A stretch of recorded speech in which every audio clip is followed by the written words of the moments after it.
¿qué tal?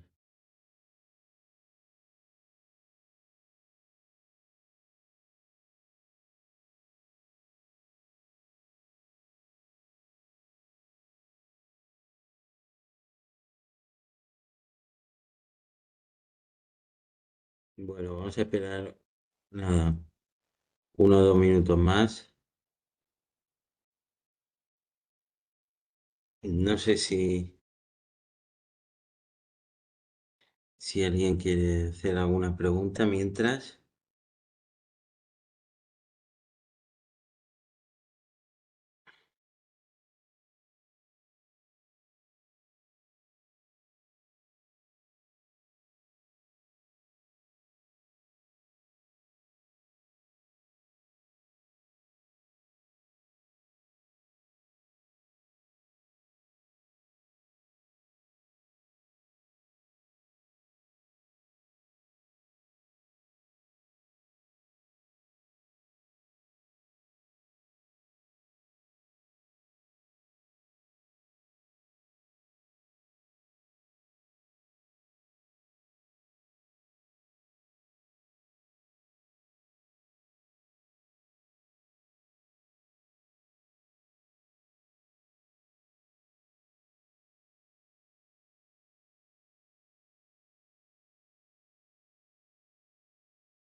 Pero esas preguntas las está respondiendo Rubén porque lo tiene más claro. Voy a cerrar aquí.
Bueno, si queréis vamos comenzando.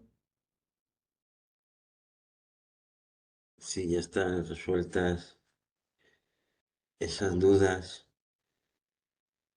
más técnicas.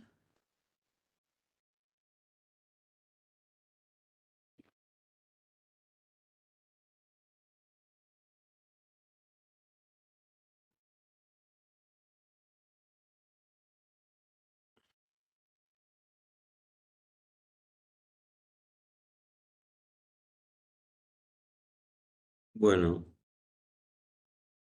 continúo y si tenéis cualquier pregunta, pues ya sabéis que la podéis hacer por el chat y que como pasó un poco ayer, cualquier intervención es la posibilidad de encontrar algo que no habíamos visto o algo nuevo y entonces son todas más que bienvenidas, todas las intervenciones, ¿no? Em, entonces, una vez dicho esto, estábamos viendo ayer que íbamos a seguir un poco para ya la semana que viene entrar en plena teoría del siglo XX con, con Jacques Lacan y Bion, ¿no? Pero bueno, estamos un poco viendo las bases del siglo XX, que sin duda uno de los pilares de esas bases ha sido Nietzsche y ese libro fundacional que es El nacimiento de la tragedia, que como vimos, él intentaba redefinir la idea de clasicismo, porque claro, según qué idea tengamos, muchas veces la realidad se va a modificar y por eso Nietzsche intentaba atacar también algo, o como se decía en la época del marxismo cultural, a la industria cultural, a la superestructura, porque si atacas al espejo, vas a atacar la identidad. Es el relato, vas a, vas a cambiar la realidad, seguramente, ¿no? Eh, Eso Freud también lo tenía muy claro, que no había que ceder en las palabras, porque primero se cedía en las palabras y luego se cedía en la realidad.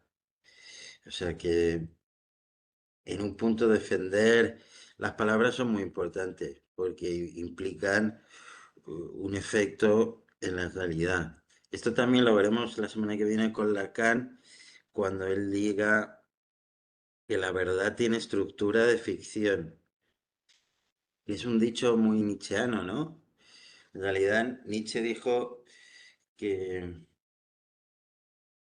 lo que no hay hechos hay interpretaciones y eso se malentendió y se convirtió en esta especie de subjetivismo o de o esto que decía mi profesor del da lo mismo, cuando muchas veces la defensa del subjetivismo en realidad es va en detrimento del propio sujeto. O sea que a veces esa defensa del relativismo es contraproducente, porque lo que nosotros estamos intentando plantear, y Nietzsche tenía muy claro, es que el arte no es relativo, puede ser subjetivo, pero no es relativo, es relativo en que es relativo a la subjetividad, pero no en que da todo igual. Esa es una idea que ha hecho mucho daño al arte y que sin duda habrá sido promovido o por los científicos de mala fe o por los ignorantes de buena fe, ¿no? Pensar que el arte es solo entretenimiento, que es lo que se pensó en un punto casi, no por los artistas ni los espectadores, pero es lo que pensó la academia hasta el romanticismo, hasta Nietzsche. Aunque Platón ya tenía muy claro que los artistas eran peligrosos y que no eran entretenimiento, ¿no? Eh, pero Nietzsche con este libro es el que plantea más claramente o abre la vía más clara de que el arte es un método de conocimiento, que no es solo, ni siquiera principalmente, un método de entretenimiento, ¿no? O sea que si nos quedamos un poco ya también con esta idea, ya sería mucho, ¿no? Que el arte nunca es entretenimiento. Pero bueno, si queréis, no sé si alguien quiere comentar algo de esto, si no, paso eh, al saber trágico, o casi uno podría decir al saber clásico. Por ejemplo, hay unos artistas que se llaman Los Torreznos, que hacen arte contemporáneo. Es una especie de teatro conceptual y en una de sus piezas, no tiene una pieza que es absolutamente hermosa, eh, que es contar los segundos que hay en 34 minutos. Y entonces ellos se suben a escena y cuentan uno, 2, 3, 4, 5 hasta contar 35 minutos. Claro, es una experiencia física tremenda y temporal, porque uno nunca se para a contar el peso del peso y ni el paso del tiempo. Si los podéis ver, sobre todo actúan en Madrid y Barcelona, claro, pero alguna vez fueron a Alicante, yo creo, o a Elche. Si los podéis ver, os recomiendo porque es una experiencia completamente perturbadora en el buen sentido. Y tienen algún fragmento en YouTube, ¿no? Y tenían otra pieza donde hay un momento donde dicen, en la época de Mozart no existía la música clásica. En la época de Mozart no existía la música clásica. Claro, Mozart no se autodenominaba clásico. En realidad, Mozart era un rompedor, un revolucionario. Después se etiquetó a esa música como clásica en esta vertiente que estamos viendo ayer de lo clásico, lo simétrico, lo apacible, lo ordenado, pero la música de Mozart en esa época no se podía entender así, como lo apacible. Hay una película que está bastante bien porque refleja la locura de Mozart, que te das cuenta que él era de todo menos apacible, ¿no? Mozart. Y su música también. O sea que Nietzsche estaba en contra de esa idea eh, de ese clasicismo que se estaba construyendo demasiado light. Y entonces es cuando empieza él a reivindicar el, el saber trágico, ¿no? El saber trágico.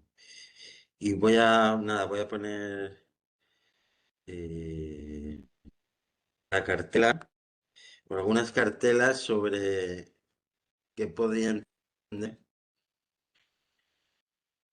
por saber trágico según Nietzsche, ¿no? Entonces voy a compartir, dame un momento.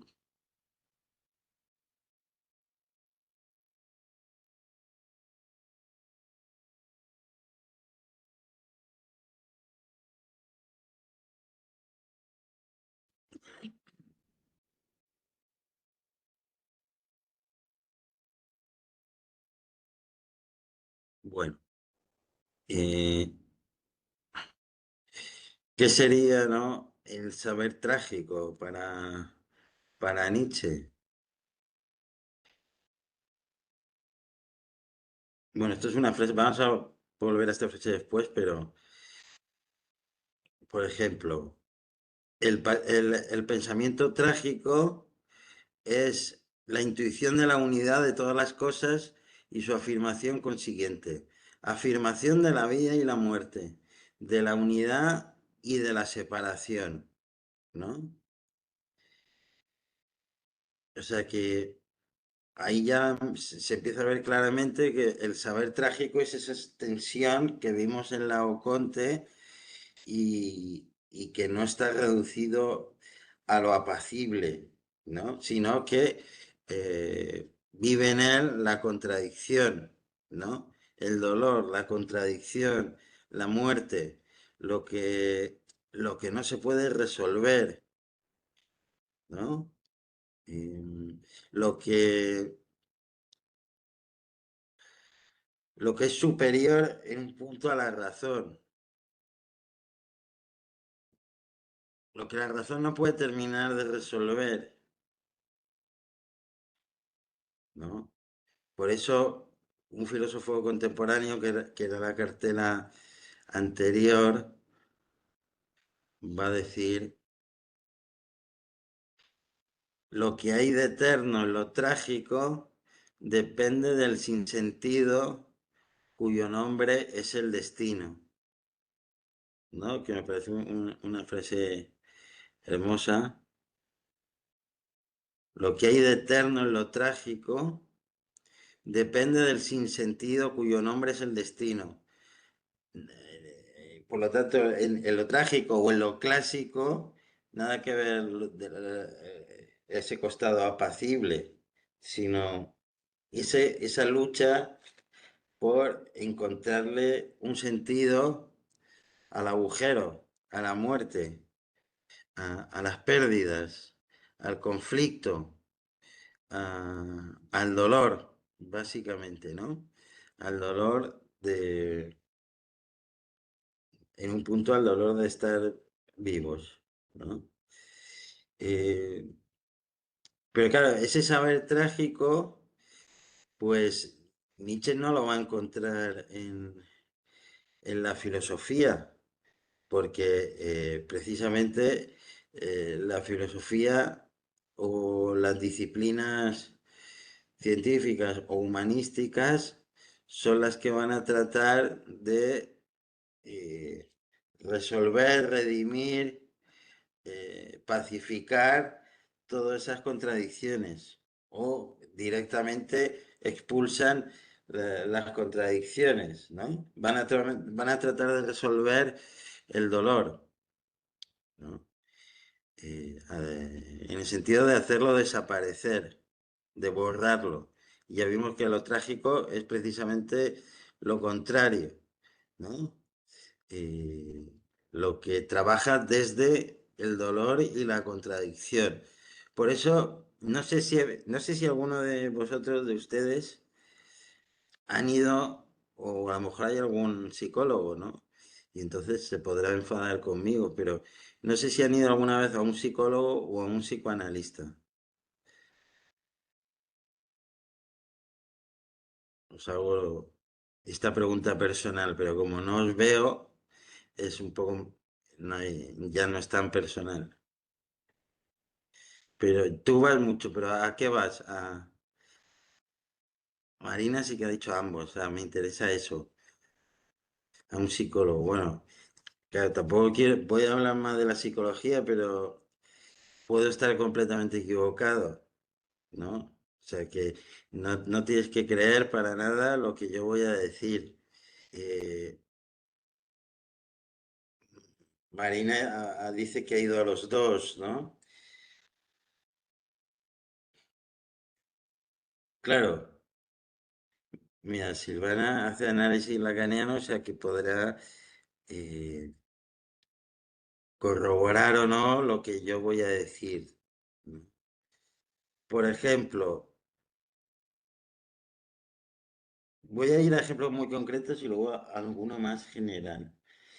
La diferencia entre el psicoanálisis y la psicoterapéutica o la psicología, por ejemplo, en situaciones muy específicas, y que sería como la diferencia entre el arte y la filosofía, o el arte y los otros saberes humanísticos. Ya vamos a ver que el psicoanálisis está más cerca del saber trágico que no del saber filosófico en este sentido.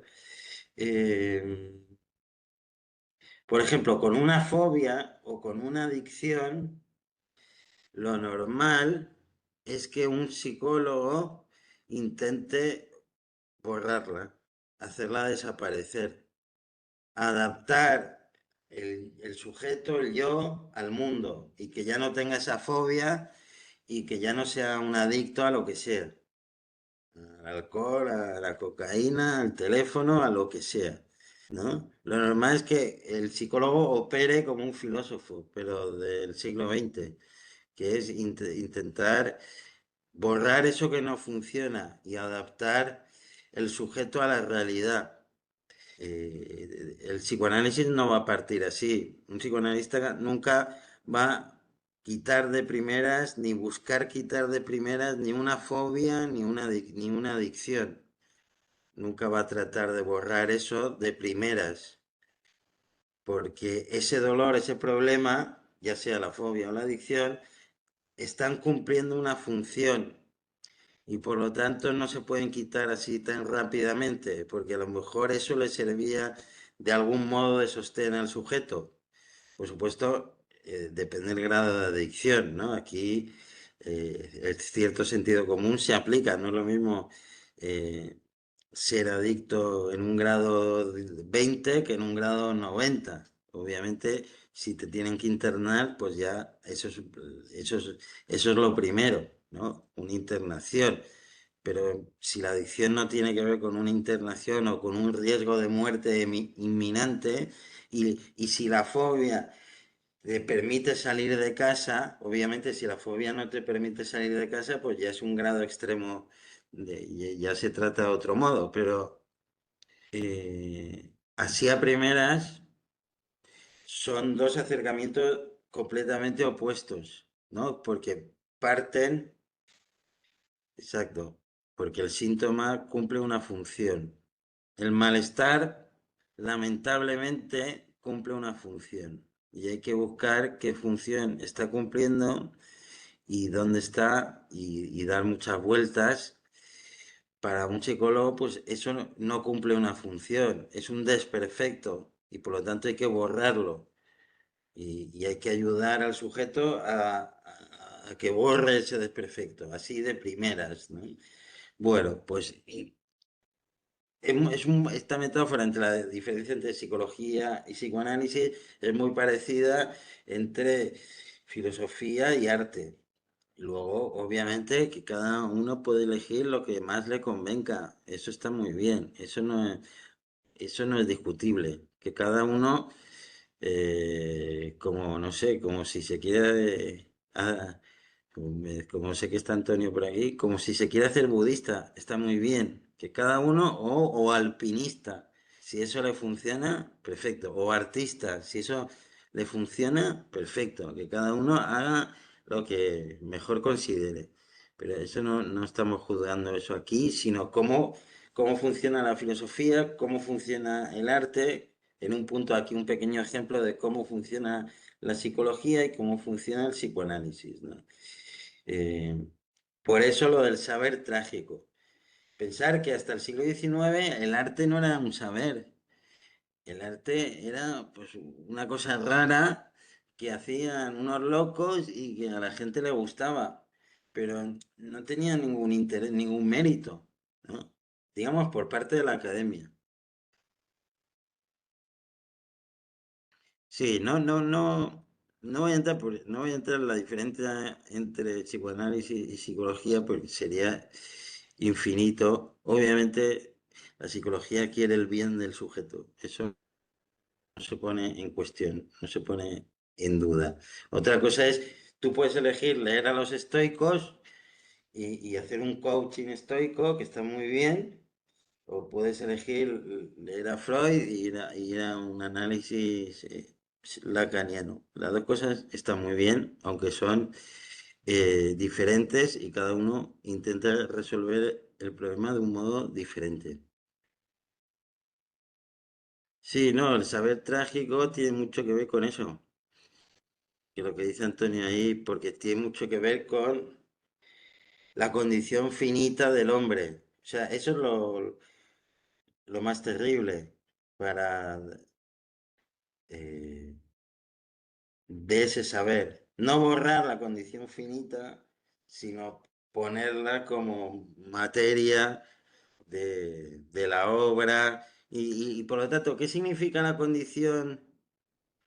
Bueno, sí, claro, eso también. La otra opción también es terrible, que sería uno que vivir para siempre. Las dos opciones son terribles, ¿eh? ¿Y qué iba a decir? Bueno, ¿qué significa la finitud? Entre otras cosas, que uno no puede tener certeza absoluta de algunas cosas, porque no puede tener conocimiento certero de todo. Puede tener certeza de algunas cosas, ¿no? Pero de todas no. Y por ahí se cuela de nuevo el vacío, ¿no? Pero el problema, el saber, claro, el saber trágico es como más dramático. La filosofía oriental no es tan dramática, ¿no? Pero sí que comparten el mismo diagnóstico de lo trágico. Lo que pasa es que Occidente hace una obra de teatro como Edipo y lo convierte en un gran dramón, y Oriente pues no lo convierte en un gran dramón y hace la filosofía y la práctica oriental, ¿no? Pero ubican el mismo lugar, el mismo problema. Eh, entonces, es interesante que ese saber trágico, en este caso Nietzsche, porque estamos en Occidente, si nos fuésemos a Oriente, pues sería otra otra historia, ¿no? Pero lo encuentra en el teatro, el, el saber trágico, ¿no? Y eso ya, que lo encuentre en la tragedia, en el teatro, ya nos dice mucho, ¿no? Nos dice que no lo pudo encontrar en el saber clásico, en la filosofía, ¿no? Y eh, voy a poner una definición de, de un, de un autor teatral que es argentino, pero también ha visitado muchas veces España y sobre todo es también un teórico del teatro. Se llama, ahí lo vais a ver, se llama Mauricio Cartún y tiene un libro sobre teoría del teatro muy hermoso. Yo creo que he puesto la referencia aquí, ahora que lo voy a poner. No, no he puesto la referencia, pero a ver si tengo el libro ahí.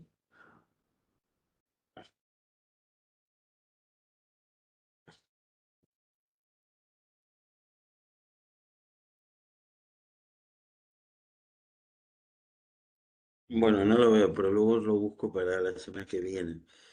Eh, ¿Qué dice ahí? ¿Qué dice ahí Mauricio Cartón? Dice, ¿qué hacemos en esencia cuando teatramos? Y él dice, bueno, que se inventa esa palabra, él dice que el teatro teatrea, porque no hay ninguna palabra que le convenga, entonces mejor inventarse una, ¿no? Entonces, ¿qué hacemos en esencia cuando hacemos teatro o vamos al teatro? Dice, nada demasiado original, dice, violamos, violentamos. El teatro es un sano ritual de violencia. No hay manera más pura de definirlo. Nada es tan específico a su metafísica ni a su física. La violencia manifiesta que termina en tragedia. La violencia sublimada de la comedia de enredos.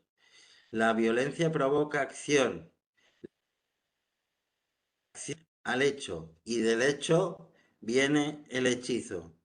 Lo entendamos o no, somos religiosamente embrujados por ese ritual cada vez que nos sentamos en la butaca de una platea. Y él da esta definición bastante, ¿no?, precisa en un punto de, el teatro, del acto de ir al teatro. Dice, lo bueno es que la obra de arte se puede aplicar tanto a la obra, al objeto, como al sujeto, al espectador. Dice, una peregrinación quieta, porque uno está sentado, ¿no?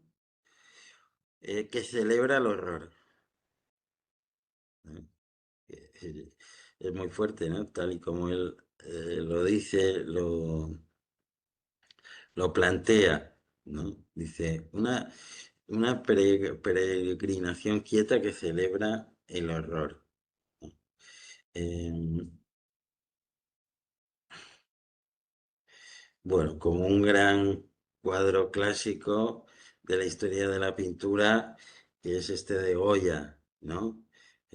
Saturno devorando a su hijo, ¿no?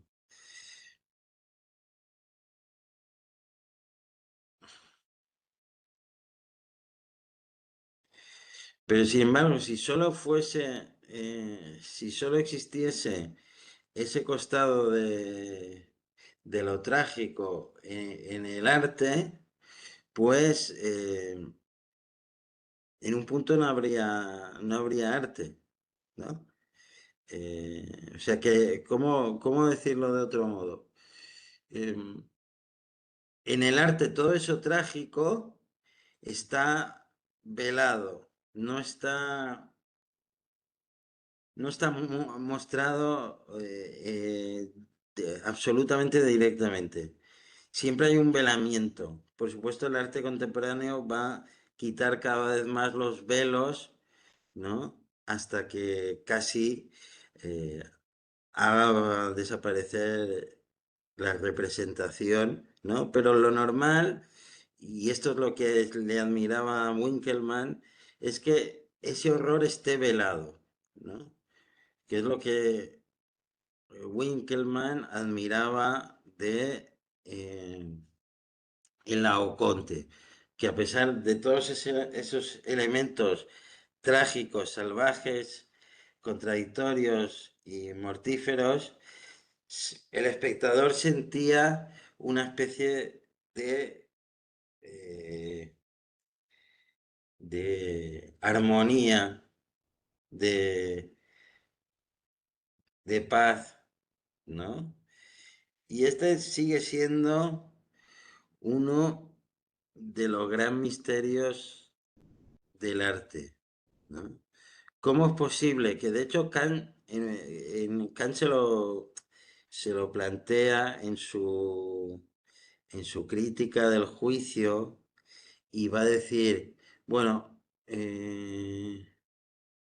¿cómo es posible que en el arte lo feo y lo terrible pueda ser placentero? Él se hace esa pregunta claramente, ¿no? ¿Cómo es posible que en el arte lo feo y lo terrible sea placentero? O dicho de otro modo, ¿por qué casi todas las ficciones tienen que ver con el dolor, con la muerte, con la pérdida y sin embargo nos produzcan placer, ¿no? Para Kant en un punto era un enigma, aunque él empezaba a dar una primera explicación, ¿no? Pero, y él se preguntaba eso, ¿cómo es posible que en el arte lo que normalmente no queremos ver en la vida, de repente en el arte produzca placer? Por eso el otro día que hablamos del ejemplo de Chaplin, es muy preciso del funcionamiento del arte. ¿Cómo puede ser que admiramos a un vagabundo y en la realidad pues no los queramos ver? Y sin embargo, en el arte se convierte en un objeto de admiración. Obviamente no solo por ser vagabundo, pero no es menor que, por ejemplo, que Chaplin fuese un vagabundo, un personaje, su personaje fuese un vagabundo, ¿no? Entonces, una de las primeras explicaciones que se dio a la historia del arte es esta que da Nietzsche y que tiene que ver con lo que a veces se ha llamado la distancia estética, que es que el arte nos permite, y es algo muy claro, ¿no?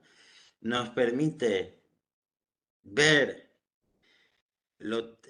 la condición terrible del hombre, incluso lo terrible ajeno, aunque siempre en el arte siempre es lo propio, no lo ajeno, pero claro, no podemos ver lo terrible propio directamente, porque sería insoportable, ¿no? Eh, pero en el arte, sin embargo, como existe esa distancia de lo otro, de lo ajeno, incluso esa distancia física, ¿no? Esa sola distancia nos va a permitir sentir una especie de seguridad y poder vivir, revivir, tramitar todas esas sensaciones desagradables. Pero esa distancia no explica el placer de lo terrible o el placer del melodrama. O si no, ¿por qué? ¿No? Porque, no sé si os acordáis, en los 80 ahora tienen otras versiones, pero en los 80 90 todo ese éxito de esas series que se llamaban Los Culebrones, ¿no? Y además a una hora absolutamente terrible, a las 3:30 o a las 3, ¿no? O sea, ¿cómo puede ser que algo que tiene que ver con la envidia, ¿no? Los celos, las pérdidas, fuese como lo más visto en la hora de la comida? Si uno lo piensa, es delirante. Y sin embargo, funcionaba, ¿no? Y en realidad el mecanismo del culebrón es simplemente el mismo, ya vamos a ver que es el mismo que el de toda obra de arte, pero llevado a un extremo un poco simplón y vulgar, pero no deja de ser sorprendente que ese tipo de fenómenos, que obviamente continúan en Netflix, sean un éxito. Una de las respuestas a la explicación de por qué lo feo produce eh, placer, aparte de la distancia, es esto que dice Nietzsche, ¿no? Dice, el placer de mirar consiste en la comprensión del símbolo.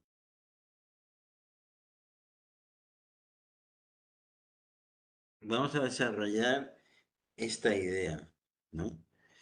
Que el objeto artístico nos permite obtener el placer, un placer intelectual eh, que es un placer mucho más extendido de lo que queremos asumir, el placer del sentido, ¿no?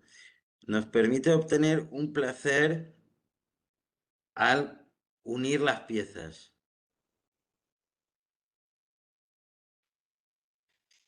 Esto dice Nietzsche también. La pintura y la escultura representan el hombre mediante el gesto, es decir, remedian el símbolo y consiguen su efecto cuando comprendemos el símbolo. El placer de mirar consiste en la comprensión del símbolo. Pero voy a poner una frase de un autor mucho más moderno que Nietzsche, que es Gadamer, que yo creo que lo explica mejor esto. Y hace un poco más entendible por qué lo feo en el contexto del arte, o lo disarmónico, o lo terrible, en el contexto del arte, sea placentero. Fijaros. Este es un texto de Gadamer, un texto breve que se llama La actualidad de lo bello, ¿no? Y Gadamer dice, pero leer un cuadro o una película, ahí vemos que no hace distinción, ¿no? En el fondo, ese ejercicio de lectura, aunque no lo creamos, lo hacemos constantemente. Y aquí vamos a ver que este es otro motivo de que el arte no es entretenimiento, siempre es un ejercicio intelectual.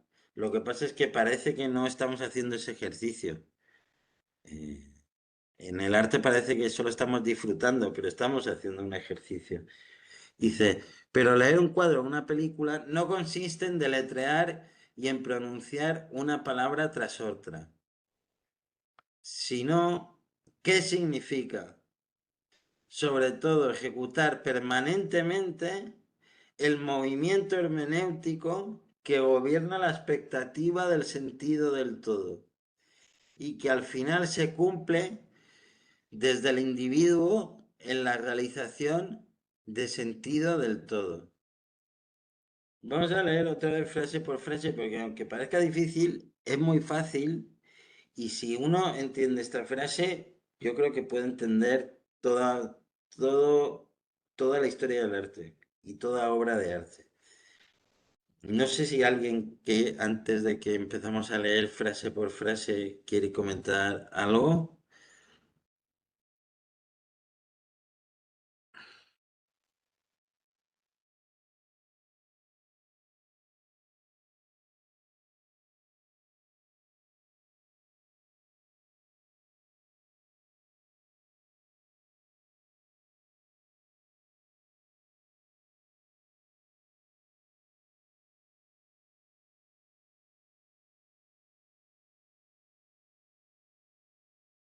Bueno, si nadie quiere comentar, ahí vamos a leer otra vez.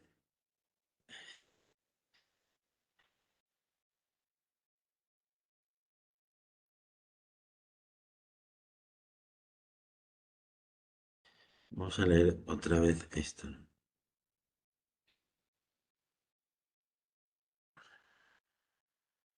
Espera que no veo yo bien.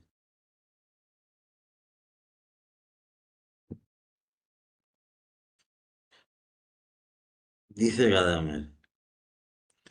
Pero leer un cuadro o una película no consiste en deletrear y en pronunciar una palabra tras otra. Por ejemplo, si uno va a un poema, a cualquier poema, ahora se está viendo el poema, ¿no? Porque justo, no sé por qué no estoy viendo yo lo que estoy compartiendo. Porque le di un botón y se me ocultó. ¿Estáis viendo esta frase del poema? No hay extensión más grande. Ah, perfecto. Vale, entonces, ¿qué dice Gadamer? No consiste en deletrear y en pronunciar una palabra tras otra, ¿no? O sea, lo importante de este verso no es entender las palabras sueltas, entender el no, entender el hay, entender la extensión, ¿no? Sino entender hacia la metáfora, hacia el lugar a donde apuntan. Obviamente, ¿qué significa herida en este poema? ¿Es la herida física o es otra herida? ¿O son las dos heridas? ¿O es que la otra herida al final puede producir una herida física? O sea, que entendéis que cuando cualquiera de nosotros lee un poema o una obra de arte, ya está haciendo un juicio filosófico. Por eso Nietzsche va a decir que el placer de mirar y que tiene que ver con construir el sentido de un símbolo. Porque todo lector, todo espectador de un objeto artístico es un filósofo en potencia, es un investigador. Lo que pasa es que uno no se da cuenta. Es genial porque uno trabaja sin darse cuenta, que es como el paraíso. Trabajar sin darte cuenta. Se entiende que no tiene que ver con que por ejemplo en un verso no tiene que ver con el sentido de las palabras sueltas, ni siquiera el sentido literal de la frase, porque en el arte una frase no es solo el sentido literal, es los múltiples sentidos a los que apunta esa frase. Un limón no es un limón en el arte, en la vida sí, pero decirme, ¿se entiende un poco esta idea de que no se trata de deletrear? Yo creo que es una idea obvia, pero hasta que alguien como Gadamer no te la dice así, o como Nietzsche te la dice, bueno, no. Tiene que ver en la construcción de un horizonte de sentido. En realidad tú eres un investigador, como espectador.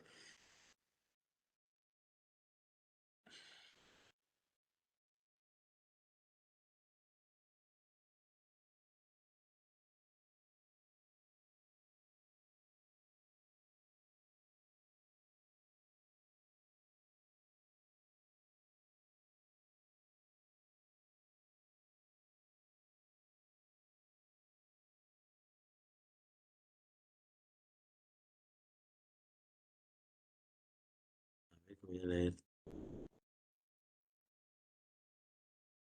voy a leer. Hasta que no toco, uy, hasta que no toco, saboreo, palpo, huelo la palabra, no sé qué hay ahí fuera. Es que esa es la idea. Está puesto entre paréntesis, entre comillas, perdón, porque será una cita, ¿no? Pero es que esa es la idea. Es que eso pasa en este verso.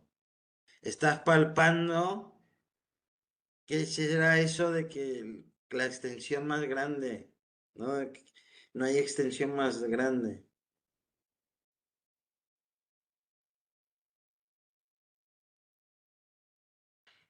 En realidad, al convertirte en un lector, o sea, esta es otra idea esencial del saber trágico y del arte.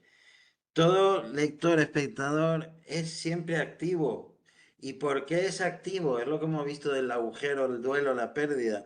Porque el sentido de la frase no es unívoco, no está claro.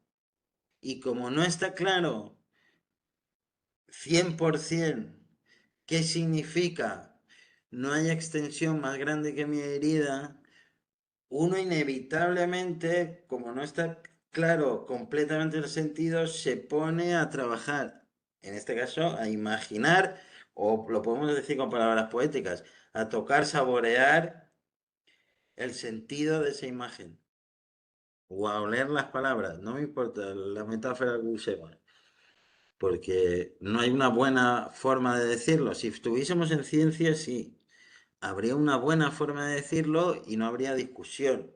Esa sería la forma y está muy bien que así sea. Pero como no estamos en ciencia, y no porque el arte sea una versión degradada de la realidad, que eso es lo que se pensaba hasta el romanticismo, sino el romanticismo le da el arte es la visión correcta de la realidad. Lo otro es la visión simplista de la realidad,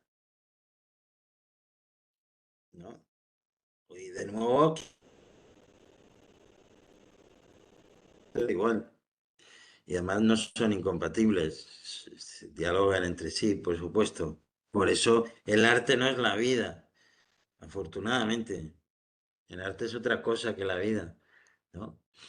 En Hollywood se decía que en realidad no viene de Hollywood, viene de la Grecia. Más grande que la vida, ¿no? El arte es más grande que la vida, pero no es la vida. Bueno, vamos a seguir con otra frase de Gadamer.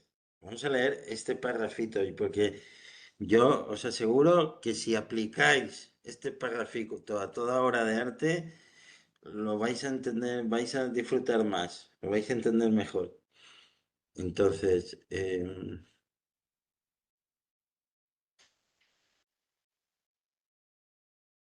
sino que significa sobre todo ejecutar permanentemente el movimiento hermenéutico que gobierna la expectativa del sentido del todo. Esta es la clave. Ejecutar permanentemente el movimiento hermenéutico que gobierna la expectativa del sentido del todo. O sea que cuando uno lee, esto solo pasa en las obras de arte, también pasa en la vida, pero las obras de arte es como un laboratorio intensificado de la realidad. Por eso es más grande que la vida, porque es un laboratorio intensificado. Y al estar intensificado, las tragedias son más trágicas, ¿no? Em, Ejecutar permanentemente. Porque cuando uno empieza un libro, permanentemente se está imaginando cosas, está suponiendo cosas, está deduciendo cosas. Cuando uno ve un cuadro también, cuando uno ve una película, pasa exactamente lo mismo, ¿no? Con un horizonte de sentido. Por eso él dice que un movimiento hermenéutico, la hermenéutica de interpretar, que gobierna la expectativa del sentido de un todo. O sea que uno, cuando lee un poema, cuando ve una obra de teatro, cuando ve una película, tiene la expectativa del sentido de un todo. Por eso digo que todo el mundo es filósofo. O sea que otra cosa es ponerle las palabras filosóficas o no. Pero uno va en búsqueda del sentido, de un todo, de una totalidad. Obviamente la totalidad nunca va a llegar del todo, pero sí un horizonte de sentido, ¿no? Un horizonte de sentido. Em, Dejarme buscar una cosita que yo creo que nos va a ayudar a,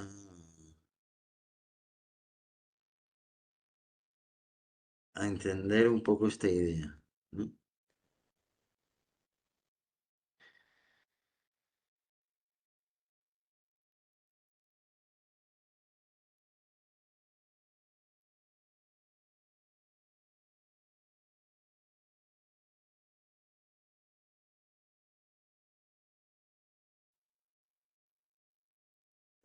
Estoy buscando-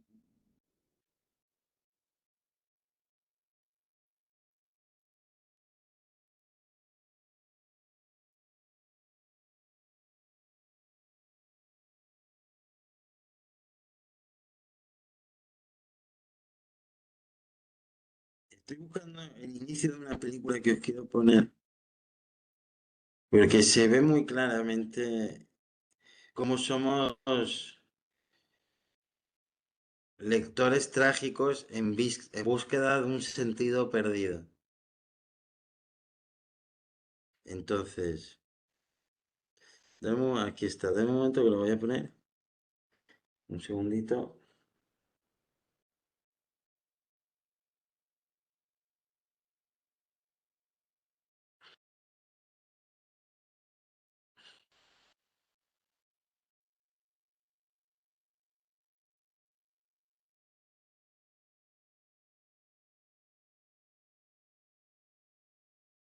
Espera que mi ordenador ahora se ha quedado trabado.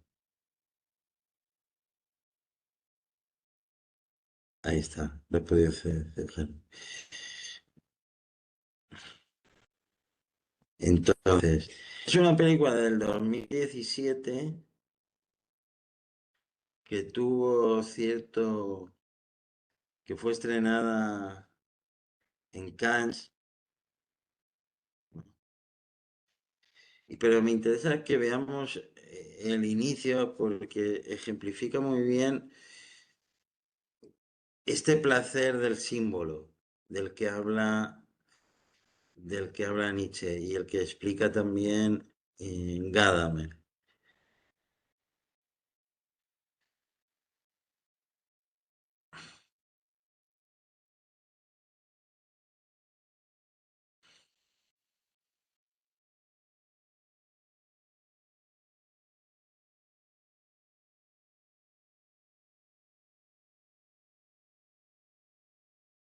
Momento que estoy aquí luchando contra la técnica.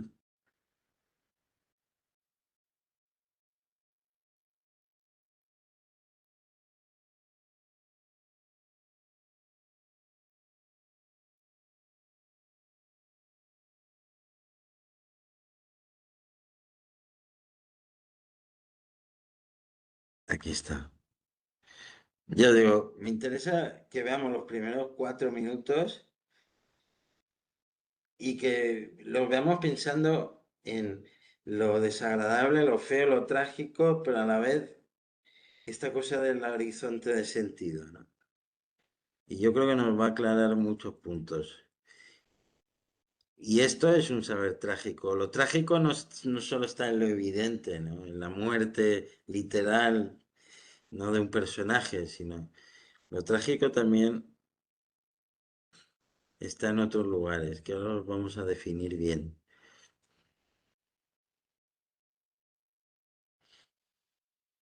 A ver que lo estoy abriendo. Vale.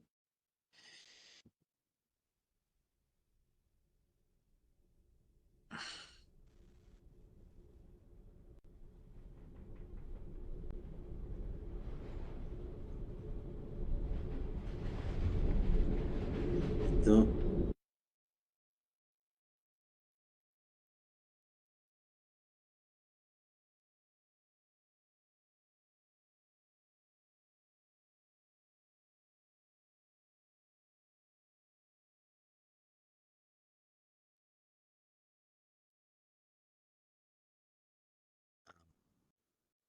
Ahora ya estoy, por fin.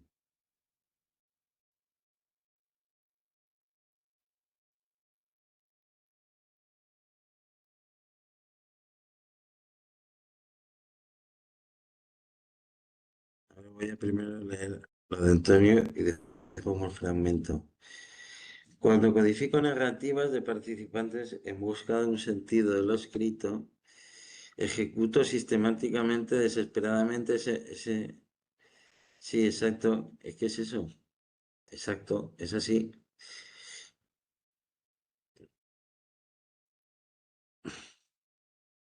Vemos el fragmento y luego lo vinculamos con esta frase que has dicho.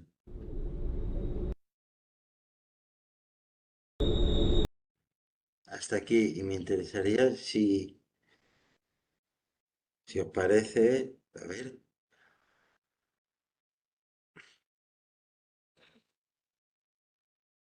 Si os parece, ¿no? Comentar un poco esta secuencia que os ha provocado eh, en relación a lo que estábamos comentando de la frase de Gadamer y el placer del símbolo.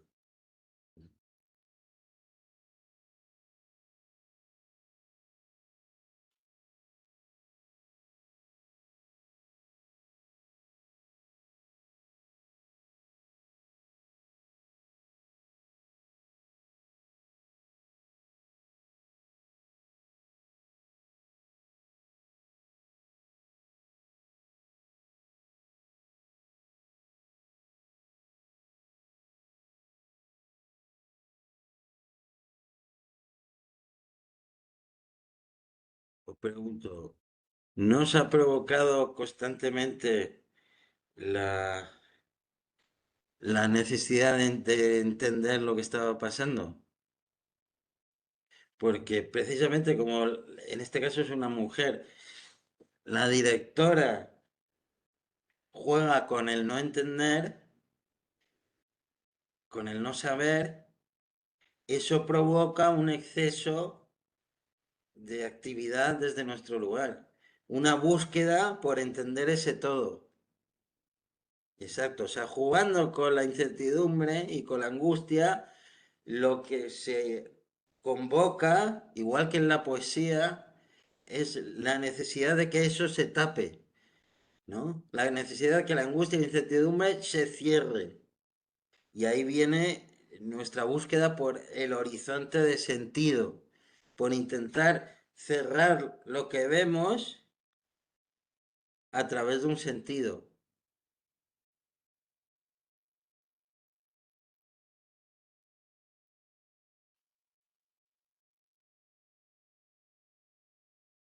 Por supuesto, ella lo hace ocultando información. El plano detalle es el plano perfecto para generar angustia e incertidumbre y es el plano perfecto para generar ese horizonte de sentido.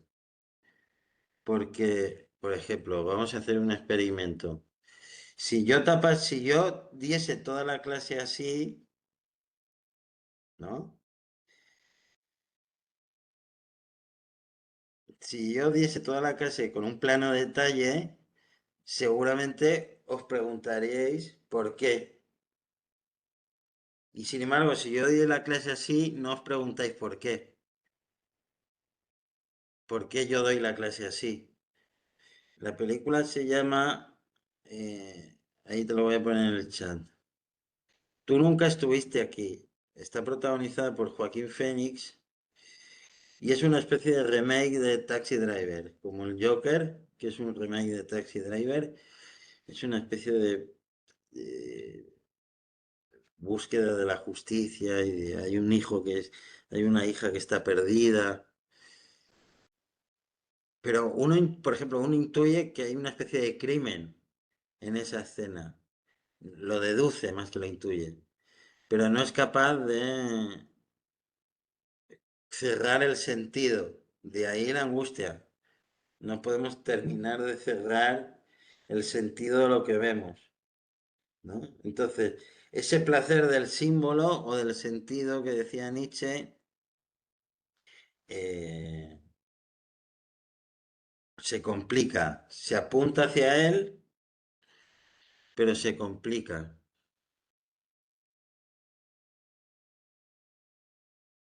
Y este mecanismo, a ver que ahora ha salido mucho el sol, este mecanismo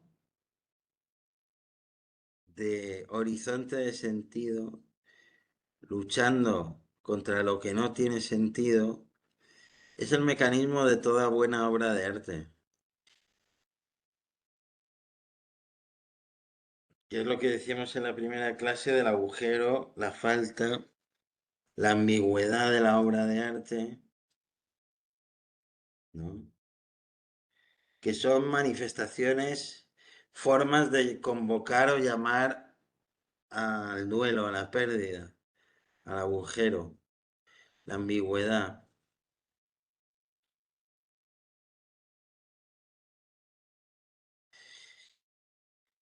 yo también uso este pequeño truco muchas veces, que es, si veis un cuadro, un poema, una película, una canción, y la entendéis a la primera, es que eso no funciona. Eso seguramente no sea una obra de arte.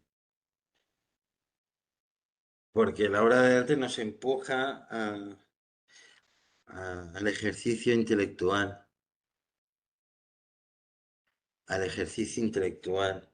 Es como si hubiese en toda buena obra de arte, como vimos en Laoconte, y ahora vamos a volver a Nietzsche, esta lucha entre Apolo y Dionisos, que es lo que va a plantear Nietzsche también en el nacimiento de la tragedia. Pero tiene que ser una lucha, una unión entre Apolo y Dionisos, entre el placer del símbolo, entre el placer de entenderlo todo.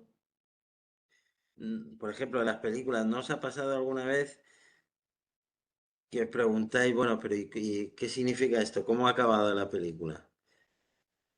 ¿No? Y os genera cierta inquietud. A veces llegamos a la conclusión de que es una mala película porque no está bien cerrada, o a veces llegamos a la conclusión de que es una gran película o novela precisamente porque sí está bien no cerrada, como un poema. A un poema no le vas a exigir que te explique cuál es la extensión más grande de mi herida. A él no se lo pides. Y si se lo pides, te estás equivocando de... Eso se lo tienes que pedir a un diccionario, no a un poema. Pues un objeto artístico es así constantemente. Un buen objeto artístico es un poema. O el poema es la esencia de todo objeto artístico. En este rasgo de ambigüedad, agujero y sentido. Esta lucha entre Apolo y Dionisos. Entonces, cuando vemos una obra de arte, pues estamos reeditando esto que planteaba Nietzsche entre Apolo y Dioniso, que ahora lo vamos a ver un poquito. Pero no sé si alguien quiere, a ver, que alguien ha escrito, esperar. ¿Ves? Ahora salía mucho el sol aquí en Argentina y de repente yo parezco un extraterrestre y eso genera, como no está dentro del sentido habitual, genera cierta inquietud, ¿no? O parezco alguien extraño con esta blancura, pero no lo puedo evitar. Pero eso seguramente a alguno de vosotros os genera alguna pregunta, alguna incomodidad. Como correctora de estilo y editora, he de decir que no hay que explicarlo todo, exacto. Exacto, pues eso es Apolo y Dioniso, lo has dicho muy bien. Pero tampoco ser tan crítico que no se sepa de lo que se habla. Exacto. Ese es el difícil equilibrio, a mi gusto, del buen arte, de lo de Laoconte. Obviamente hay que ver caso por caso, obra de arte por obra de arte, poema por poema, película por película. Pero es esa tensión que has dicho, esa es la esencia del arte. Esto es lo que Nietzsche va a nombrar como Apolo y Dionisos.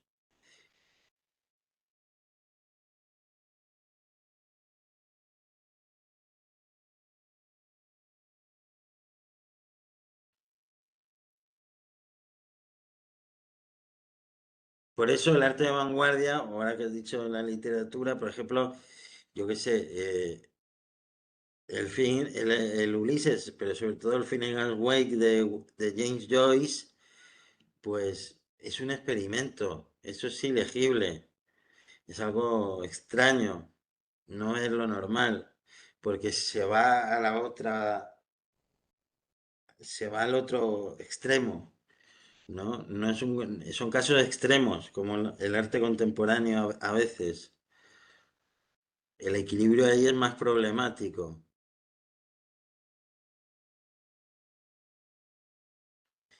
pero hay veces que tan peligroso es como un extremo como el otro. Lo bonito a veces es esa tensión, ese equilibrio muy difícil de encontrar. Por supuesto, luego va a gustos. Pero bueno, no conozco a nadie que lea todas las noches Phineas Wake de James Joyce, y sí que conozco a mucha gente que todas las noches ve Netflix, que es la versión del Netflix, es el clasicismo en el sentido más lato, puro símbolo, casi todo se entiende, y entonces es más fácil de ver. Pero no conozco a nadie que todos los días se acueste leyendo a James Joyce. Es más duro eso.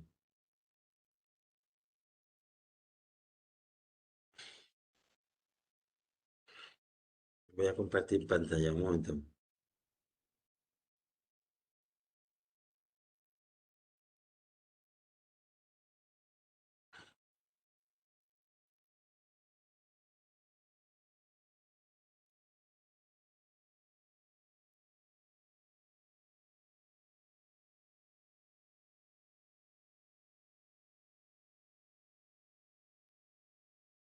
¿Está compartiendo pantalla?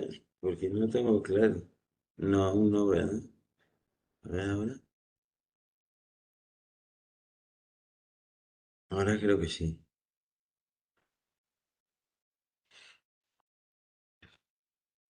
Ahora creo que sí, ¿no? Ahora se comparte la pantalla. Ahora sí, perfecto. Bueno, Apolo, ¿no? Vamos a ver esto un poco lo que plantea Nietzsche, que sería el saber trágico, que es el saber del arte, que es un poco lo que ha dicho Clara, esa lucha, pero que está en todo poema, en toda imagen artística.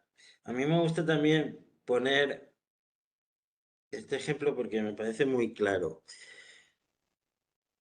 ¿Cuál es el ideal de las noticias de televisión? Podemos decir casi todos los programas de televisión, pero bueno, de las noticias. El ideal es que prime el sentido, que no te preguntes por la imagen. Y está bien, porque es información. Las noticias no pretenden ser arte. Y por eso utilizan unas técnicas muy específicas, y la principal, que es que todo esté bien iluminado, que no haya claroscuros, que no haya dudas en relación al sentido de la imagen, que no pase como me está pasando a mí ahora, que la imagen se convierte en algo extraño y por lo tanto en un punto poético, artístico.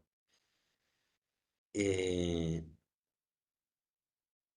que todo se entienda, que todo sea apolíneo, que todo sea claro, que no haya dudas en relación a la forma, ¿no? Lo que importa en las noticias es la información, pero el arte, esto lo voy a decir Deleuze, el arte nunca es información.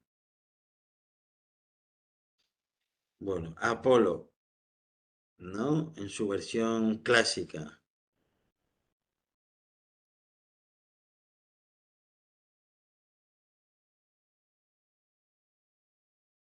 Entonces, ¿quién era un poco Apolo? ¿No? Pues, espera que lo tengo aquí. Apolo era, también lo dice Carlos García Gual en su diccionario de mitos, era el arquetipo del joven bello, atlético y masculino, ¿no? Era un poco ese ideal, ¿no?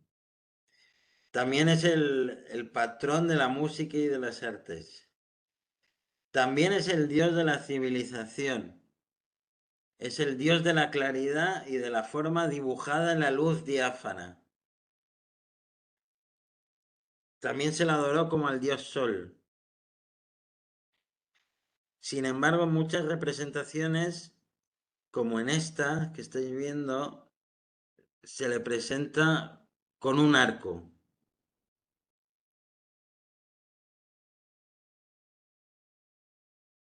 ¿no? Pero se le presenta con un arco porque tiene ese costado terrible también. porque no solo castigaba, ¿no? Con las flechas a los enemigos o a los blasfemos, sino que también podía enviar enfermedades, como la peste que aquejaba a los aqueos al comienzo de la Ilíada de Homero. O sea que Apolo ya tenía su costado más terrible, ¿no? Apolo tenía su costado más terrible. Lo que pasa es que a la versión más clásica de Apolo, Nietzsche le va a añadir, pues, Dionisos, ¿no? Pero fijaros esto hermoso que dice de Apolo y de los dioses. El griego conoció y sintió los horrores y espantos de la existencia. Para poder vivir tuvo que colocar delante de ellos la resplandeciente criatura onírica de los olímpicos, ¿no?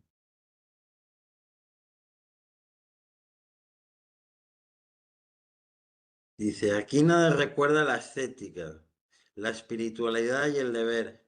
Aquí nos habla tan solo de, estaba refiriéndose a los mitos, a los dioses griegos, ¿no? Aquí nos habla tan solo de una existencia exuberante, más aún triunfal, en la que está divinizado todo lo existente. Lo mismo si es bueno que si es malo, ¿no? Porque sabéis que los dioses griegos eran terribles, ¿no? Entre sí y para con los humanos, ¿no?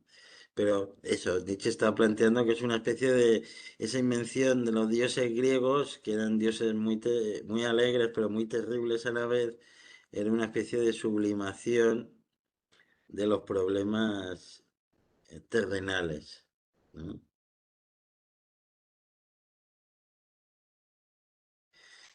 Dice Nietzsche de Apolo, su ojo tiene que ser solar, en conformidad con su origen, aun cuando esté encolerizado y mire con mal humor. Se haya bañado en la solemnidad de la bella apariencia, ¿no? Apolo. Si el ojo no fuera solar, no podría ver jamás el sol. Si en nosotros no hubiera la fuerza propia de Dios, ¿cómo podríamos extasiarnos ante lo divino? ¿No? Bueno, a mí me hizo este asunto del sol y del dios solar, me hizo recordar a esta pieza de arte contemporáneo que es una pieza de Man Ray, ¿no? Cuando Nietzsche dice lo del ojo solar, me remitió a este ojo de Man Ray, ¿no? Eh, no sé si vosotros, alguien la ha llegado a ver, porque esta pieza estaba, no sé si sigue, estaba en el Reina Sofía. No sé si alguno la pudo ver.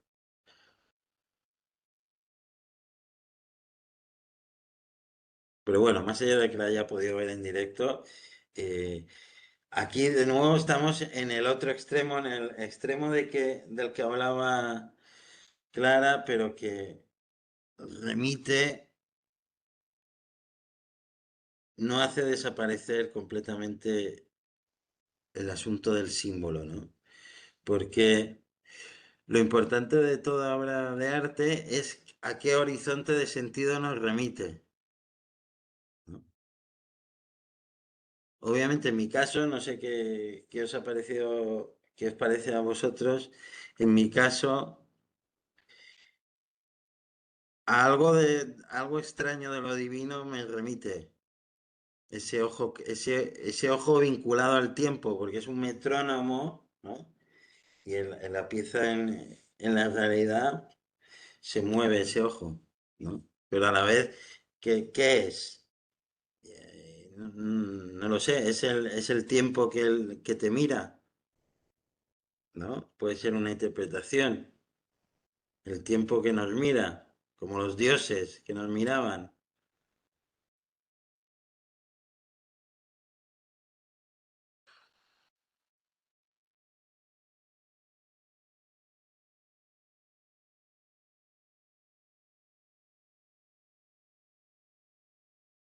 Pero es que lo importante, incluso en el arte contemporáneo, lo importante de una obra es a qué horizonte de sentido te empuja.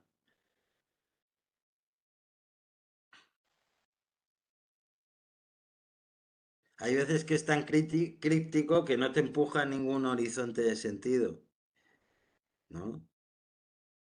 Pero en este caso, si a uno le toca esta obra, enseguida se va a empezar a preguntar qué significa, ¿no? Es una obra sobre el tiempo. eh,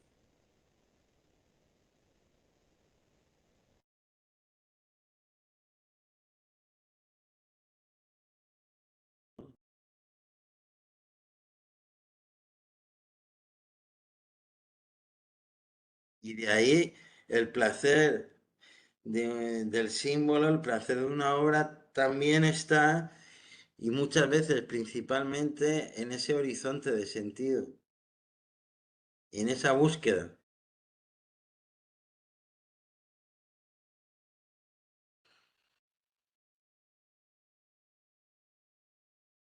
Es muy interesante también un poco la historia de esta pieza, porque cuando Man Ray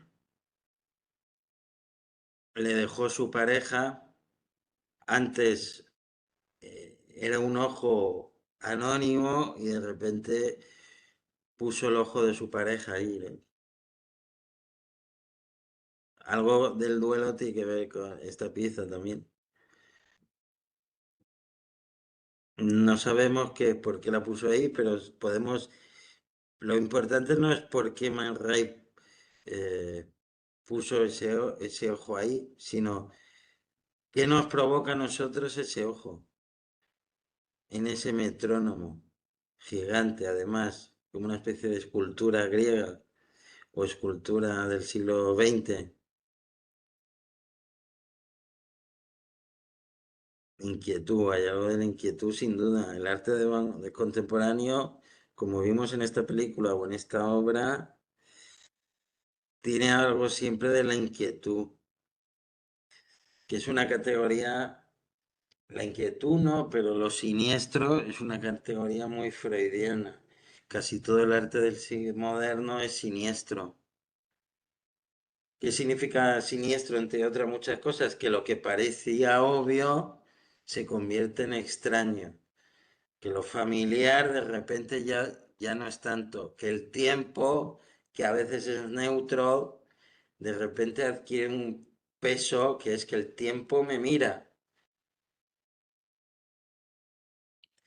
Pero he visto que se requiere un pequeño movimiento intelectual para que el sentido empiece a explotar.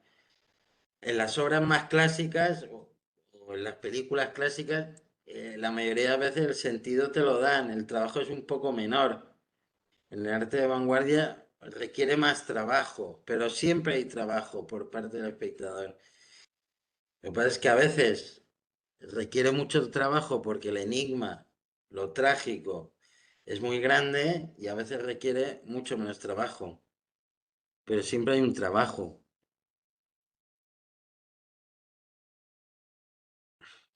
Por ejemplo, hablando del tiempo, que es como el tema por excelencia del arte también, y por lo tanto el duelo, la pérdida.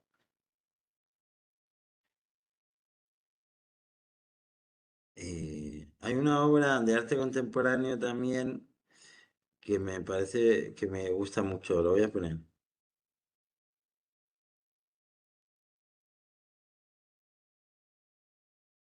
¿no? Dos relojes. Y la obra se llama Amantes Perfectos, ¿no? Perfect Lovers,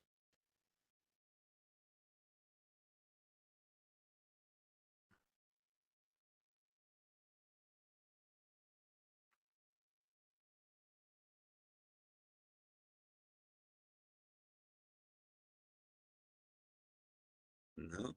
Son dos relojes que podrían ser relojes del IKEA, ¿no? pero de repente colocados en un espacio artístico y colocados así juntos y con el título, generan un horizonte de sentido. Le voy a leer a Marina. La obra de Man Ray me lleva también a una especie de enterramiento. Ah, bueno, también es que tiene un costado religioso esa escultura por las dimensiones, pero también está bien visto lo de la pirámide. Está muy bien visto. Tiene un costado divino de Apolo, de los dioses. Está muy bien visto. Me remite a lo inmortal, a lo que permanece a pesar del paso del tiempo. Perfecto. Está muy bien visto. Es una versión posible de la obra, pero todo ese ejercicio intelectual que has hecho es lo que te empuja al arte, que está muy bien hecho, completamente. Sí, está bien visto lo de la pirámide. Y de ahí a lo inmortal, al tiempo, eh, no hay nada. Está muy bien visto. Por eso el arte contemporáneo prima más casi este ejercicio simbólico. Aunque parezca un arte fácil o abstracto, es muy abstracto, pero a la vez es muy, ¿cómo diría, cómo decirlo? Mm, Toca la esencia del placer estético, aunque no lo parezca, que es el juicio intelectual, la búsqueda de sentidos, la imaginación de sentidos. No, el arte contemporáneo no busca tanto la perfección manual ni la claridad apolínea del sentido, pero sí que está convocando algo al costado más de Apolo del sentido, de la civilización, ¿no? Por ejemplo, en esta obra de esos dos relojes,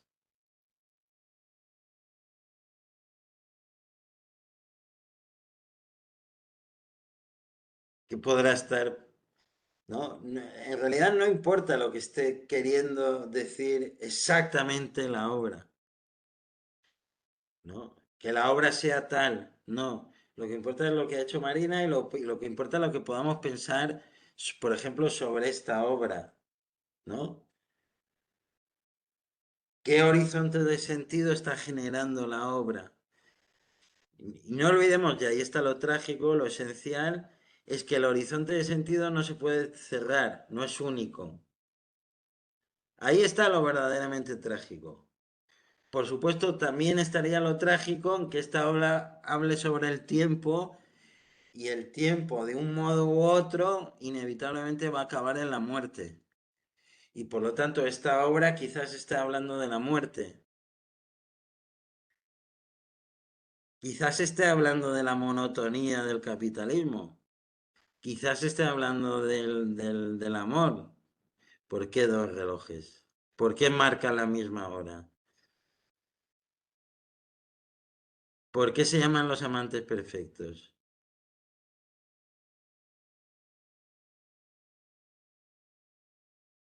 Pero este horizonte del sentido es el que importa.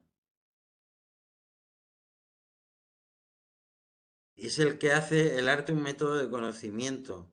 Pero claro, como no te da la respuesta, porque no trabaja así el arte, trabaja más con el saber trágico, con la paradoja, pues parece que no hay conocimiento en esta obra.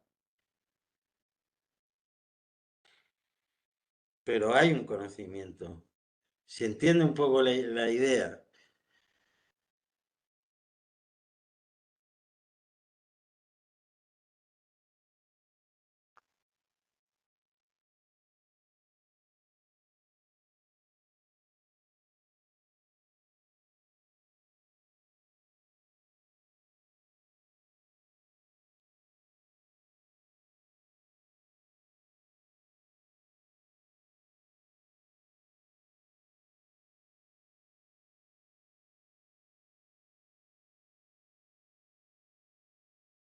Por supuesto, también podríamos pensar que como son relojes de pared y llevan pilas, uno de los dos va a morir antes que el otro. Mm, esa sincronía no va a ser perfecta. Va a haber un momento en que esos relojes se van a desincronizar. Quizás como nuestra relación con el otro. Pero no importa que una interpretación sea la buena o no. Lo que importa es si la obra genera un horizonte de sentido. Obviamente, si es una obra mala, pues no va a generar horizonte de sentido. Hay mucho arte malo. Pero si genera un horizonte de sentido, ahí es una buena señal. Estamos ante un arte clásico, en el sentido más puro de Apolo y Dionisos, el sentido y el agujero,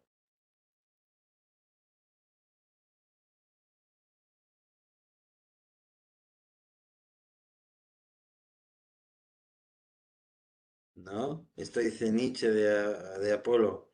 Apolo, en cuanto dios de todas las fuerzas figurativas, ¿no? Porque era el dios del arte, es a la vez el dios vaticinador, es el que según su raíz el resplandeciente, el de la claridad, la divinidad de la luz.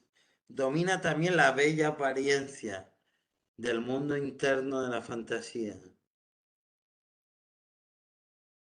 La verdad superior, la perfección propia de estos estados que contrasta con lo solo fragmentariamente inteligible, con la solo fragmentariamente inteligible realidad diurna. Y además la profunda conciencia de que en el dormir y en el soñar la naturaleza produce unos efectos salvadores y auxiliadores. Todo eso a la vez y el análogo simbólico de la capacidad vaticinadora y en general de las artes, que son las que hacen posible y digna de vivirse la vida. ¿No? Que esto es una hipótesis muy nietzscheana, que es que el arte, la vida se redime en el arte. La vida solo tiene sentido en la experiencia estética. Es una hipótesis muy radical, ¿no? Y muy de Nietzsche.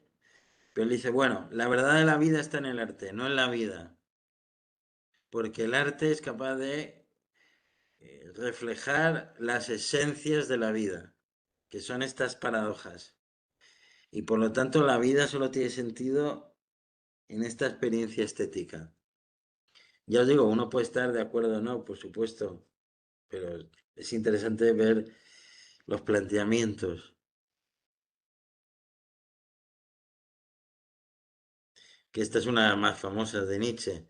Solo como fenómeno estético están eternamente justificadas la existencia y el mundo.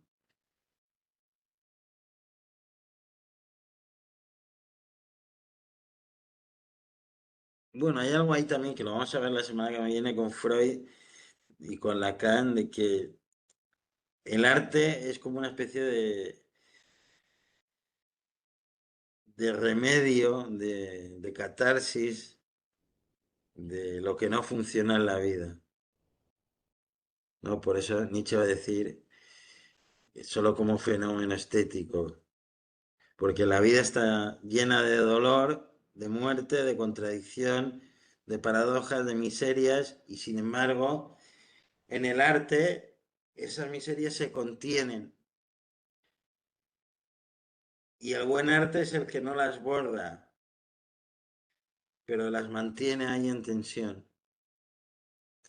La máscara de Dioniso, que la otra vez salió lo de la boca, ¿no? El enigma de ese agujero de la boca. Bueno, no voy a pasar.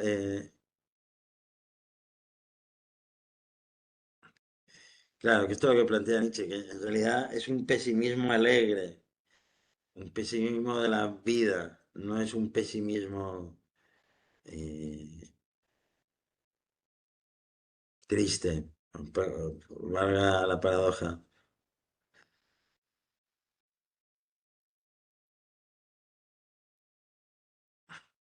Bueno, y Dioniso, eso que era el dios Baco, el dios del exceso, ¿no?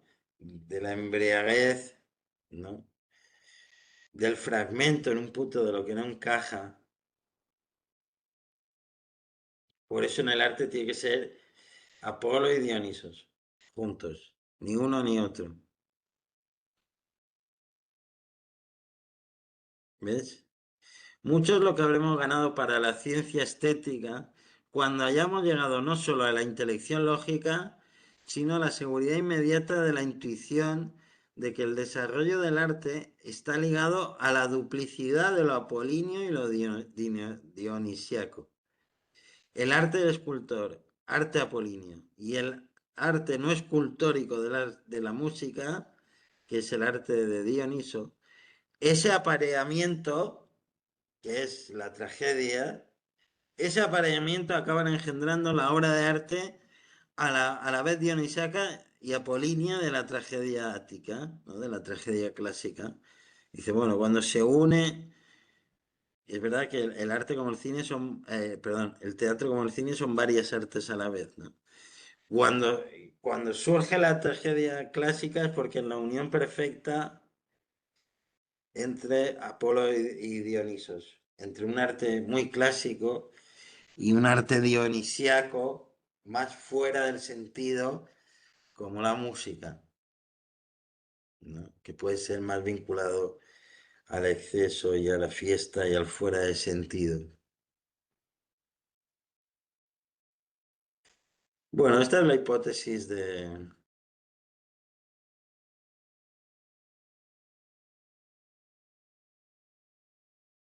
Aquí desarrolla este autor, que este autor es muy bueno, es lo que vimos la otra vez, yo lo recomiendo que busquéis o este libro, La tragedia de los griegos y nosotros, tiene un libro más finito aún, ¿no? Este es un libro denso, pero es fácil de leer.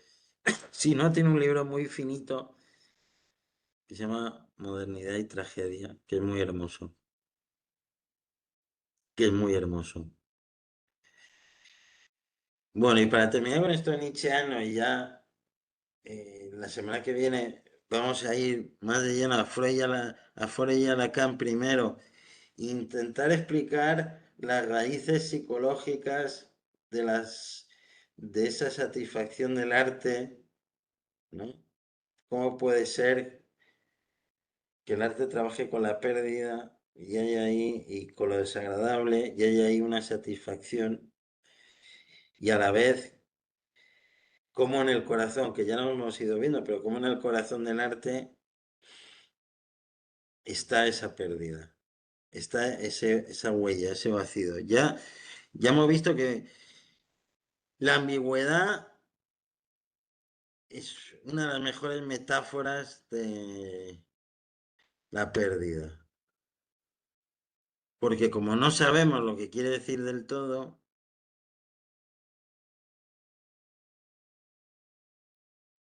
y eso solo está permitido y es algo bueno en el arte.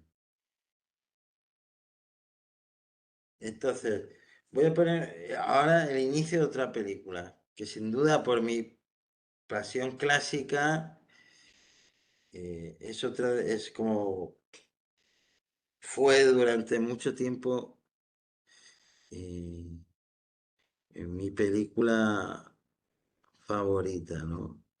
Que la otra vez vimos el final y hoy vamos a ver el principio. Y ya veremos que está plagada de pérdida, de ambigüedad, de claro oscuro, eh, que es el inicio, en este caso, del Padrino, pero uno.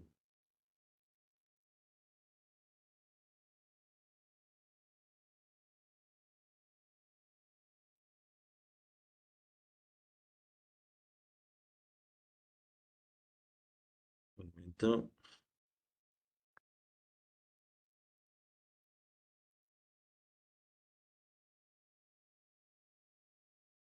Ya veremos que con la música ya va a remitir a la pérdida, el Padrino. O sea, antes de ninguna imagen, pero con los planos, con la historia, con los claroscuros barrocos, todo va a remitir al duelo, a la pérdida. pero también a la ambigüedad constitutiva del poema, que es una metáfora de la pérdida. Pero vamos a ver los primeros 5 minutos. Un momento que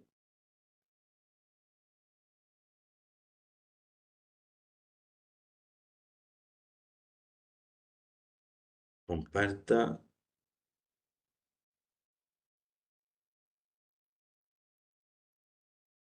Ahí estamos.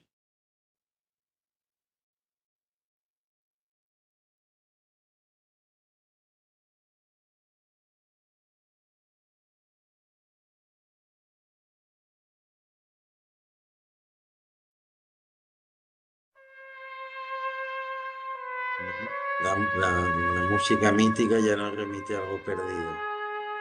¿Qué es lo que se ha perdido? Y esta es la pregunta que os tenéis que hacer mientras veis este fragmento. Y mientras veis toda la película. ¿Qué se ha perdido? ¿No? Pero en este caso, ¿qué se ha perdido en El Padrino?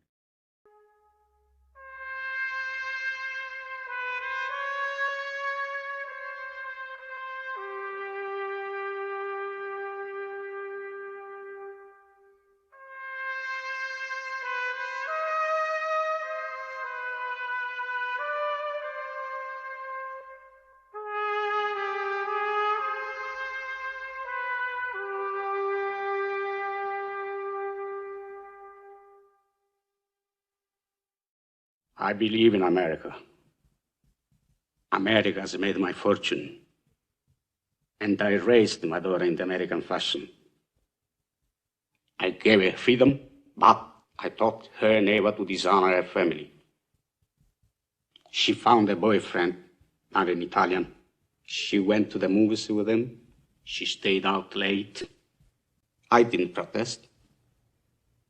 2 months ago, he took her for a drive with another boyfriend. They made her drink whiskey, and then they tried to take advantage of her. She resisted. She kept her honor. So they beat her like an animal. When I went to the hospital, her nose was broken. Her jaw was shattered, held together by wire. She couldn't even weep because of the pain. But I wept. Why did I weep? She was the light of my life. Beautiful girl. Now she will never be beautiful again.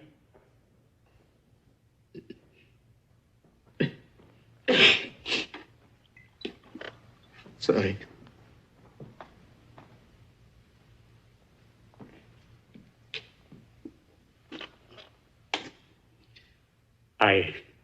I went to the police like a good American. These 2 boys were brought to trial. The judge sentenced them to 3 years in prison and suspended the sentence. Suspended the sentence? They went free that very day. I stood in the courtroom like a fool. And those 2 bastards, they smiled at me.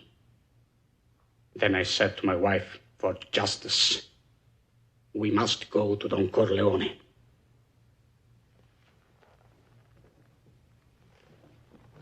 Why did you go to the police? Why didn't you come to me first?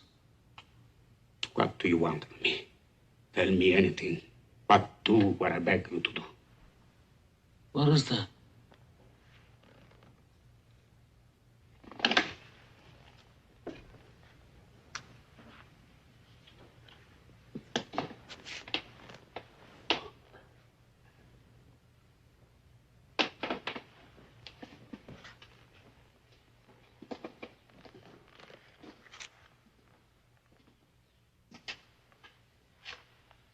That I cannot do. I'll give you anything you ask.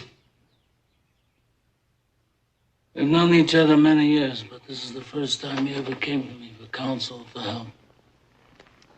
I can't remember the last time that you invited me to your house for a cup of coffee. even though my wife is godmother to your only child. But let's be frank, you never wanted my friendship. And you were afraid to be in my debt. I didn't want to get into trouble. I understand. You found paradise in America. You had a good trade, made a good living, police protected you, and there were courts of law.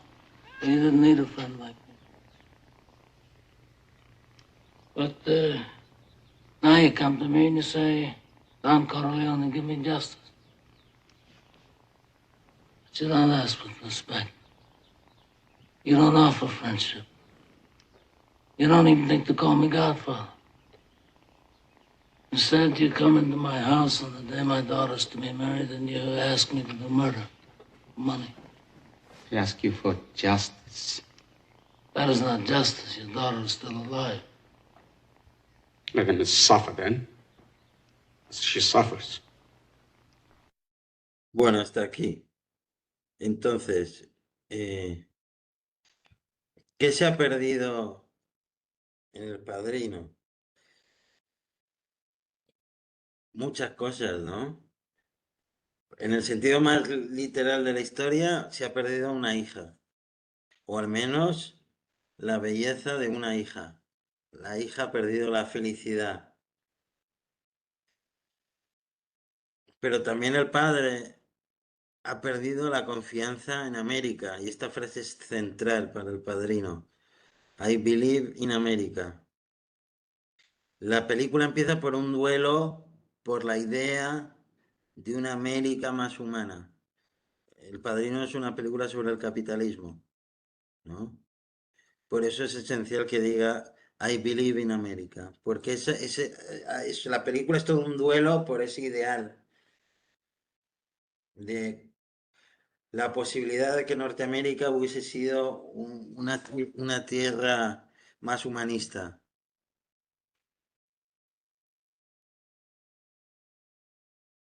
Por supuesto, el Padrino va a ser una película sobre el duelo por el padre, por el padrino.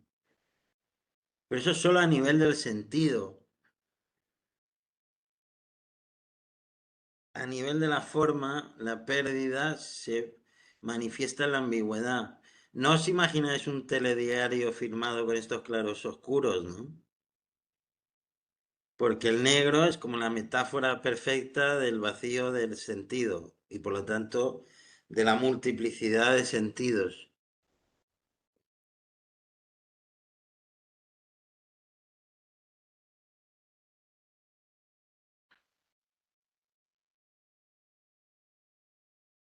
¿Se entiende esa tensión entre Apolíneo y Dionisíaco? Entre el sentido y el exceso, entre lo perdido y lo encontrado. Una buena obra de arte siempre tiene muchas capas de lectura y en todas ellas hay esa tensión, ¿no? Ese ojo que nos mira de Man Ray, ese tiempo que nos mira, esos relojes que están ahí en la pared. Claro, porque el saber trágico asume que es casi imposible, ¿no? Conseguir el equilibrio perfecto. No hay equilibrio perfecto. Hay lucha y tensión. Es el Laoconte, ¿no? Que está ahí en tensión. Ese es el ser humano. También la tensión de la búsqueda del sentido, el horizonte de sentido que te abre la obra. Hay una tensión ahí. ¿Qué significa esto? A la vez es un dejarse llevar por la obra, pero a la vez hay una búsqueda intelectual por el horizonte del todo, el horizonte del sentido. Ahora estoy yo en claro oscuro, ¿no?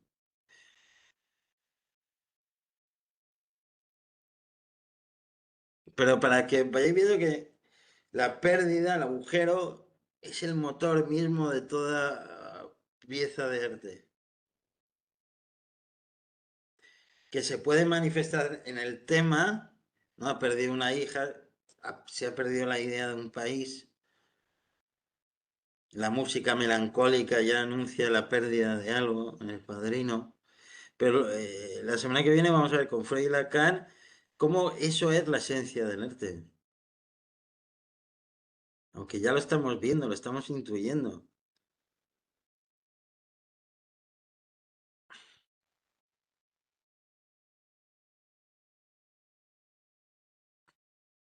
No sé si alguien quiere comentar algo de estas ideas o de esta escena.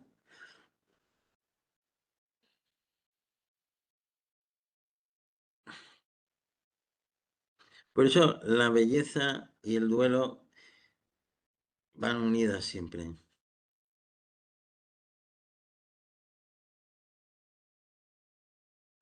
aunque no lo parezca, así a primera vista. Pero si uno empieza a escarbar, eh, es una hermandad estructural.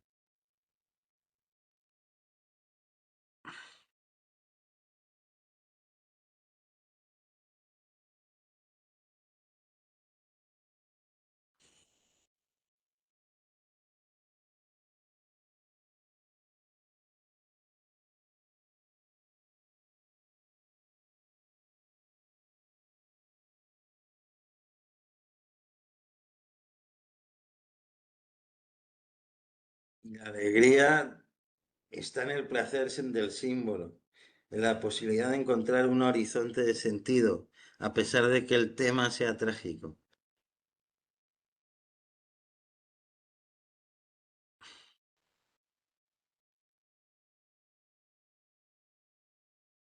La obra, por muy trágica que sea, te ofrece un horizonte de sentido, aunque el sentido que te ofrezca sea trágico.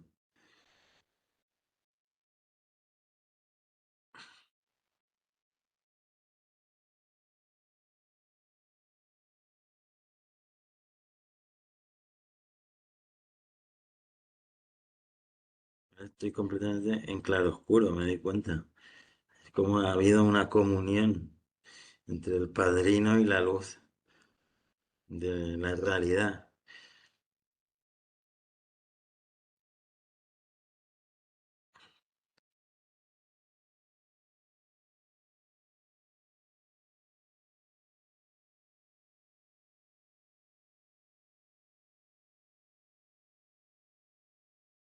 Bueno, si no hay ningún comentario, si os parece, lo podemos dejar aquí y la semana que viene nos vemos ya en la recta final con Freud y Lacan y luego el filósofo surcoreano, ¿no? Y veremos muchas más piezas de arte contemporáneo.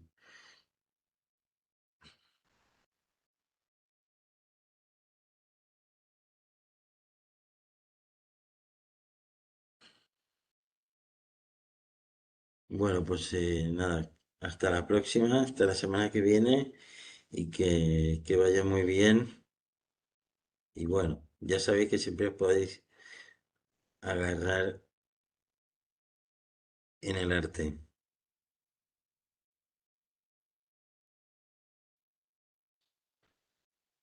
Un abrazo, que vaya muy bien. Buen fin de semana, nos vemos el lunes. Chao.